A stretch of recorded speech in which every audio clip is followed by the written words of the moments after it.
আর যদি দেখছি তোকে এদিকে তাহলে এরপর থেকে লাঠি না চোখা বডি নিয়ে বাইরে মু সভ্য কোরহানকার। এই শিল্পী এই এসরা আর কইেন না প্রত্যেকদিন বাড়ির সামনে এই সামরাগুলা আটটা দেয় সিগারেট খাই সিলে গান গায় মানা তো হুনি না অনারও বেশি করে সোজা আঙুলে যেহেতু ঘি ওঠে না আঙুলে প্যাকা করবো লেগেছে লাঠি নিয়ে নামছি।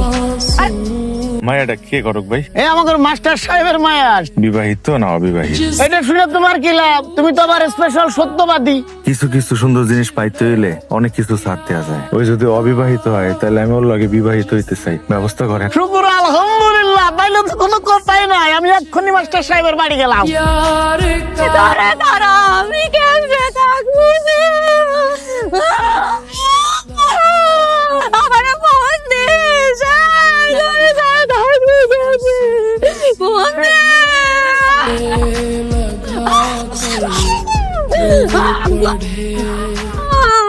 তোমার সারা আমি কেমনে লাগবো আব্বা বাবা কাল লাগে বিয়া দেছো দিদি না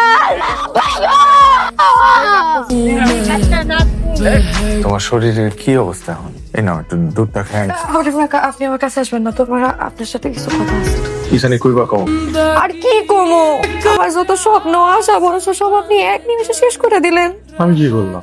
নিজের বিয়ার ব্যাপারে বোঝার বয়স হওয়ার পর থেকে আমার খালি একটা স্বপ্নই আসছিল, আমার স্বপ্নের পুরুষ সারে দেখলে আমার হার্টে কম্পন শুরু হয়ে, যার সাথে আমার শাহরুখ খান আর কাজলের মতন প্রেমের সম্পর্ক হইব। আর আমার আব্বা আমাদের দুজনের সম্পর্কের মাঝে দেয়াল হয়ে দাঁড়ায়, সেই দেয়াল ভাঙ্গা আমার স্বপ্নের পুরুষ আমার দিলওয়ালে দিলহানিয়া ডিজাইনের মতো দিলাইয়া নিয়ে আসবো। আর আপনি আমার সব স্বপ্ন এক নিমিষে শেষ করে দিলেন। তারে আমার দুই চোখে সহ্য হইতেছে না, মনটা চাইতেছে নিজের গলায় নিজের চুরি মাইরা এখনই মইরা চাই। কিন্তু আমার একটা শর্ত আছে, আমি আপনার প্রেমে না পড়বো ততদিন পর্যন্ত আপনি আমার কাছে আসতে পারবেন, আমার শুইতেও পারেন। এটা কি ধরনের কথা? কি ধরনের কথা মানে? চেনা নাই জানা নাই একটা পুরুষকে আমি হুট করে জড়াই ধরতে পারবো?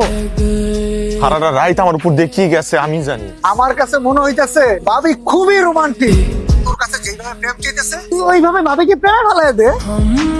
এই যে মাথায় তেল দিয়া দিতেছো, যত্ন করতেছো, এটা তো আগে হইতো না। কি রে বাবা, খিদা লাগছে? ভাত খাবি? হ্যাঁ ওর খিদা লাগছে, যা করে খাও। অনেক ক্ষুধা লাগছে আমার। যা খায়া নেই।